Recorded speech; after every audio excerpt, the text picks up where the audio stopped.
things out with the one completely new addition to the game here in its final days. A small-sized 6v6 map named Thru, taking place in Ohio at the site of one of the creepiest fast food restaurants I've ever been trapped in. I mean, look at this place. Even during the lunch rush, it'd be giving me the skeeves. And not just because it's a menu item. From the creators of the Stealth Cloud map and this nightmare-inducing pocket universe brings you the final piece of the trilogy.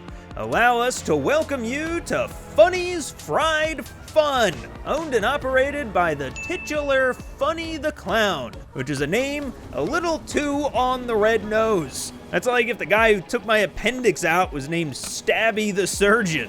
Come to think of it, he did live down the block from here. Layout-wise, the map is the same as about 80% of MW3 maps. There's an outer donut of running space around a central building where, trust me, you don't want to get caught with your pants down. The thing that makes this map stand out, though, is the real working carousel off of one end. An addition that, compared to every place I've ever been to in real life, is both way cooler and way less unsettling. From the eerie lighting to the missing posters of all the children that your children are probably eating inside their kids' meals.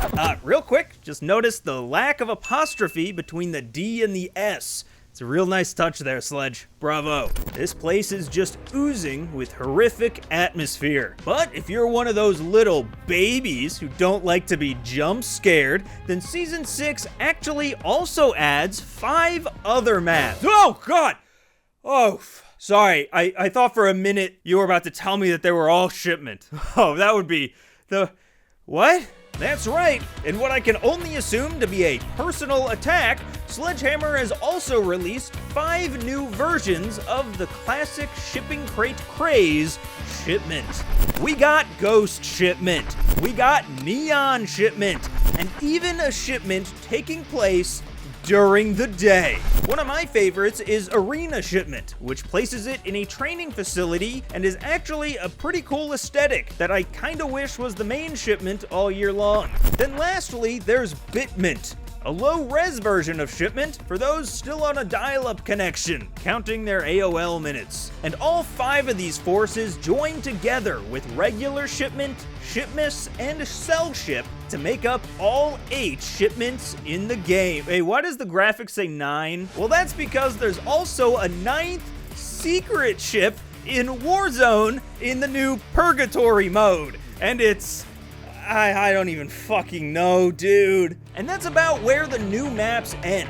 But Sledgehammer actually did something really cool this season and finally added all the old map variants from throughout the year into private matches. So now we can finally dissect them like whatever the fuck this is. First, there's Airborne, a reimagining of Terminal made to look like how I imagine anyone who's reached level 1000 on this game's bedroom to look like under a blacklight. Then there's Bit Villa, which we talked about a while ago, as the answer to what if Super Mario was Brazilian. Skid Row is an odd one because it actually takes place in our world for once, just after the city laid off all its lawn care workers. And now on to Das Gross, which may be the first map ever to actually live up to its name, because it's absolutely disgusting, and not just because it takes place in New York. Honestly, I just want to move on. Can we just move on so I don't have to be here anymore? Oh, thank God, this is so much better. Mad Cow is a new version of Meat, where the red color channel has gone mysteriously missing, and in its absence, motor oil and finicky light bulbs have taken over what was once just an innocent slaughterhouse. But on the opposite side of the color spectrum, and, well, the entire color spectrum, is Get High, which is actually really interesting in that it has dynamic map elements that change the layout constantly, keeping you on your toes and forcing players to adapt. So it makes sense that almost everyone hates it.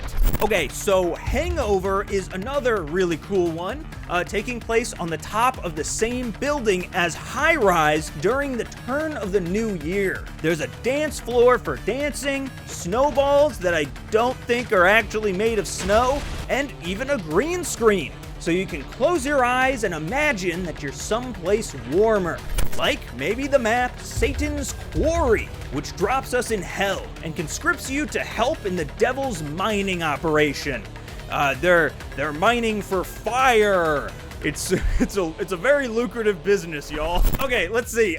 Next is Ink House, which is really just Stash House, but made of ink. And honestly, if you squint, you really can't tell the difference. Then Spore Yard is just a map taking place in a giant mushroom world.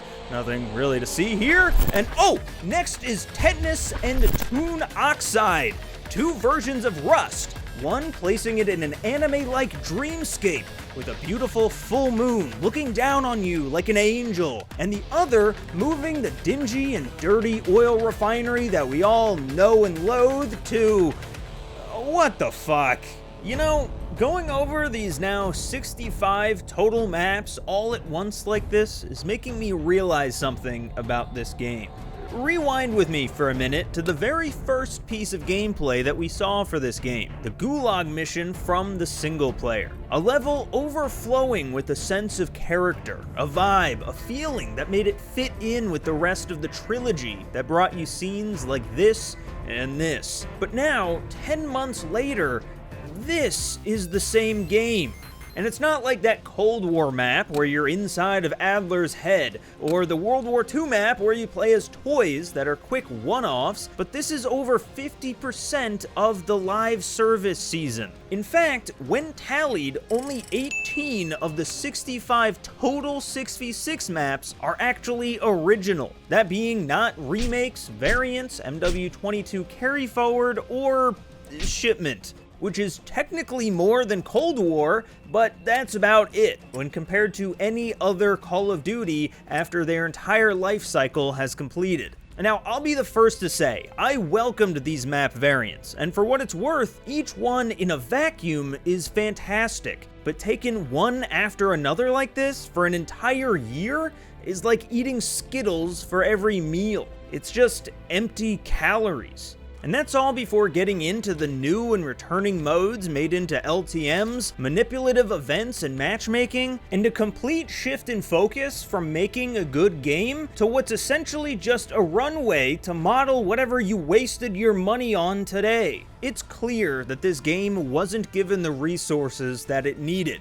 I mean, we knew that going in. And with those limited resources, the devs seem to have done a pretty good job of working with what they had. But at the end of the day, I see this year as one that will go down as a fever dream. One that doesn't stick out in people's minds because it lacked a cohesive identity. When asked about Modern Warfare 3 5 years down the road, the only thought that will be passing through my head at least will be, oh yeah, that was the one with 9 shipments.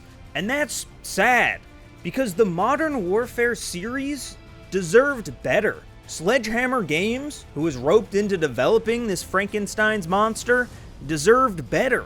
And you, the player and loyal Activision pay pig, deserved better. But instead, this is what we ended up with.